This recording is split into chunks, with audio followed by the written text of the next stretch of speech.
છે મેહુલ શાહ એ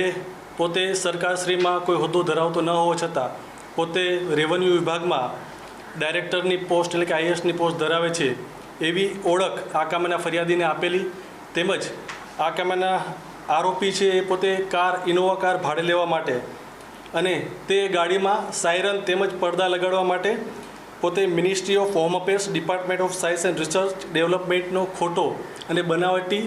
લેટર બનાવી અને સાયરન અને લગાડવા માટે લેટર આપેલ. Department of science and research development government of ઇન્ડિયાનો ખોટો વર્ક ઓર્ડર બનાવી અને 5 વર્ષ માટે આ કામના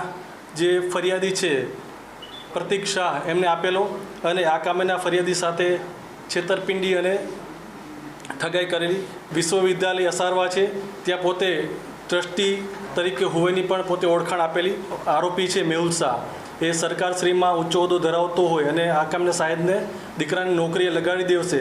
એ બહાને આ કામના સાહેબ પાસેથી ₹3 લાખ પડાવી લઈ અને બોગસ સરકારશ્રીનો નોકરી અપાવવાનો જિલ્લા શિક્ષણ અધિકારીનો લેટર પણ ઇસ્યુ કરેલ. બાદમાં આ કામના સાહેબે જ્યારે વેરીફાઈ કર્યું જિલ્લા શિક્ષણ અધિકારી કચેરી, ત્યારે એને જાણવા મળેલ કે આ જે પત્ર છે એ તદ્દન ખોટો છે અને એની સાથે ઠગાઈ તેમજ છેતરપિંડી થયેલી છે. અમારી તમામ માહિતીથી અપડેટ રહેવા માટે જોડાયેલા રહો S9 ન્યૂઝ સાથે.